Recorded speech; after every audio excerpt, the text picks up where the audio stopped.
సోనియా గాంధీ గారు కరీంనగర్కి వచ్చి 2007లో తెలంగాణ ఇస్తా అని ఇచ్చిన మాట నిలబెట్టుకొని తెలంగాణని ఇస్తే దోచుకున్నటువంటి గొంతులు కోసినటువంటి పార్టీ మీ పార్టీ. గొంతుక కాదు, తెలంగాణ ఇచ్చింది కాంగ్రెస్ పార్టీ. తెలంగాణ ఇచ్చింది కాంగ్రెస్ పార్టీ. చెప్పింది సోనియా గాంధీ. మీరు గెలిస్తే తెలంగాణ ప్రజలు మిమ్మల్ని నమ్మి మిగులు రాష్ట్రాన్ని మీ చేతిలో పెడితే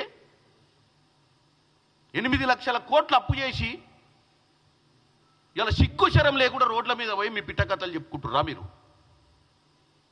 దేనికి గుర్తుపెట్టుకోవాలి? నువ్వు అమెరికాలో ఉన్నావు, మీ కుటుంబంలో మీ సోదరి అమెరికాలో ఉంది. ఉద్యమం చేసేటప్పుడు మీ నాయన ఏం చెప్పొచ్చిండు? ఉద్యమం చేసేటప్పుడు 2000 పార్టీ పెట్టిన రోజు గుర్తుపెట్టుకోండి. ఆ పార్టీలో ఆ రోజు ఈరోజు కల్లం యాదగిరెడ్డి గారు లేరు, సత్యనారాయణ గారు లేరు. 5 సభ్యులతో మొదలైన పార్టీలో మీ నాయన ఒక్కడే ఉండు, ఆయన 5 కొడుకులు తప్ప ఇంకెవడు బతకలే ఈ పార్టీలో. టైగర్ నరేంద్ర లేడు. నిన్న మొన్న మా పార్టీలో విజయశాంతి గారికి ఎమ్మెల్సీ, ఆమె కూడా లేదు మీ పార్టీలో. ఎవరుర్రా మీ పార్టీలో?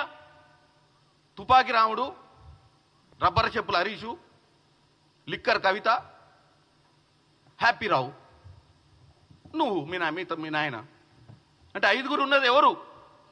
పార్టీ ఆవిర్భావం చెందిన రోజు ఉన్నటువంటి 5 నాయకులు ఎక్కడుర్రు? వాళ్ళ కుటుంబ సభ్యులు ఎక్కడుర్రు? వాళ్ళ పరిస్థితి ఏంది? ఈరోజు టీఆర్ఎస్ పేరు మార్చి బీఆర్ఎస్ పెట్టుకొని రజతోత్సవాలు చేయడం సిగ్గు శరం ఉండాలి మనకు. తెలంగాణ పదాన్నే తీసేసిన వాళ్ళు మీరు. భారతీయ రాష్ట్రీయ సమితి అని పెట్టుకొని 2 ఏళ్ళు రాలేదు, దోసుకున్న పైసలతో రజతోత్సవాలు చేసుకుంటూ తప్పు పడతలే. బరాబర్ తెలంగాణ ప్రజలకు చెప్తున్నా, ఎంతైనా పెడుతుర్రు వీళ్ళు పైసలు. రేపు జన సమీకరణ కోసం ఇంటింటికి ముట్టాల్సిందే పైసలు. ఇంటింటికి రథోత్సవాల పేరు మీద తీసుకొని ఉత్సవాలు చేసుకోమని చెప్తున్నా ఊర్లలో. మన దగ్గర దోసుకున్న డబ్బే ఇది. 8 లక్షల కోట్లు అప్పులో కమిషన్లు దండుకున్న డబ్బే వాళ్ళు ఇవాళ మీకు తిరిగి పంపించి ఈ రథోత్సవ సభలు పెడుతురు. దానికి ఏం సీరియస్నెస్ లేదు రథోత్సవం. ఎందుకంటే టీఆర్ఎస్ఏ లేనప్పుడు రథోత్సవం ఎందుకు ఉంటుంది? బీఆర్ఎస్ పార్టీ వచ్చిన తర్వాత టీఆర్ఎస్ఏ లేనప్పుడు రథోత్సవం ఏముంటుంది ఇంకా? సో ఆ డబ్బులు తీసుకోవాల్సిందే, ఇంటింటికి ముట్టాల్సిందే. రాని వాళ్ళు కూడా వీలైతే అక్కడ ఉన్నటువంటి లోకల్ రిప్రజెంటేటివ్ వసూలు చేయాల్సిందే. దేనికి? మన గురించి మన చరిత్రలో మిగిలిపోవాల్సినంత గొప్ప నాయకుడు కేసీఆర్ దేనికని అడుగుతున్నా. నేను కాపలా కుక్క లాంటి వాడిని, నా కుటుంబ సభ్యులంతా అమెరికాలో సెటిల్ అయ్యారు, మాకు ఏమీ అవసరం లేదు, మాకు రాజకీయ ఆకాంక్ష లేదు. నిన్న కూడా చెప్తుండే ఆయన మళ్ళా గదే పాతాలని ఆయన చెప్పిన ముచ్చటి. మాకెప్పుడు కూడా పదవి మీద ఆంక్షలు లేవు, మాకెప్పుడు కూడా రాజకీయాలలో ప్రజల సేవే తప్ప, ప్రజలకు పోరాటమే తప్ప అని నిన్న రాజన్న నేను మీటింగ్లో చెప్తుడు. ఇదే మాట మీ అయ్యే చెప్పిండు ఆ రోజు. నేను కేవలం తెలంగాణ తేవడమే నా లక్ష్యం అని. తెలంగాణ తేవడానికే నేను ఉద్యమం చేస్తున్నా. తెచ్చుడో చచ్చుడో అని చెప్పి ఆ రోజు ఇట్లాంటి పిచ్చి మాటలు చెప్పి కాపల కుక్క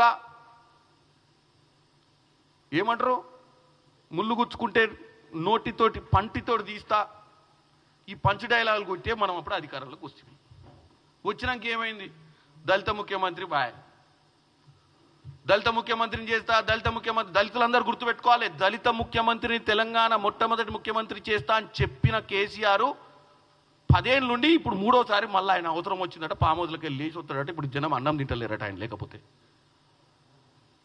ఇప్పటికైనా మేము అధికారంలోకి వస్తే, నిన్ననే కులగణన చేసినాం బీసీలు, మరి బీసీల శాతం ఎక్కువ ఉంది, మా నాయన కాదు ఈసారి మంచి బీసీని చేసి ముఖ్యమంత్రిని చేస్తానన్న చెప్తే కొద్ది గొప్ప తెలంగాణ ప్రజలు ఆలోచిస్తారు.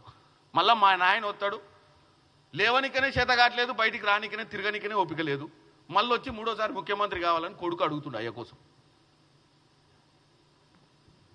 దేనికి? ఆ రోజు నీళ్లు నిధులు నియామకాల నినాదంతో తెచ్చుకున్న తెలంగాణలో మిగులు రాష్ట్రాన్ని 8 లక్షల కోట్లు అప్పు చేసినందుక? 3 ఎకరాలకు దళితులకు ఇస్తా అని చెప్పిన భూమి ఇయ్యనందుక? కేజీ టు పీజీ ఉచిత విద్య ఇచ్చి ప్రతి ఇంట్లో ప్రతి వాడికి ఉద్యోగం వస్తుంది, చదువుకుంటాడు, నెలకు 2 లక్షల ఉద్యోగాలు ఇచ్చినందుక? ఏకకాల రుణమాఫీ చేసినందుక? 2014, 2018 మేనిఫెస్టోని సంపూర్ణంగా కంప్లీట్ చేసినందుక? దేనికి మిమ్మల్ని అధికారంలోకి తీసుకురావాలి మరొకసారి? దేనికి? ప్రజలు ఈరోజు తెలంగాణ ప్రజలు మీ నాయనను గుర్తు చేసుకోవాలి, చరిత్ర గుర్తుపెట్టుకోవాలి. ఇప్పుడు అర్జెంటుగా మళ్ళీ సీఎం కావడానికి చారిత్ర అవసరం ఏందో చెప్పాలి. మైకు దొరికింది కదా అని చెప్పి సరే చరిత్రను తిరగరాస్తే పాపం చరిత్ర చదవనోళ్ళు ఔరంగజేబ్ గురించి చెప్పు, అక్బర్ గురించి చెప్పు, రాణి రుద్రమదేవి గారి గురించి చెప్పండి, నిజాంల గురించి చెప్పండి, ఇంటరు. ఎందుకంటే చరిత్ర చాలా మంది చూడరు కాబట్టి. అరే కళ్ళ ముందు చరిత్ర చూసినాక మళ్ళీ నువ్వు చరిత్ర తిరగరాజు మళ్ళీ మీ నాయన మహానుభావుడు అని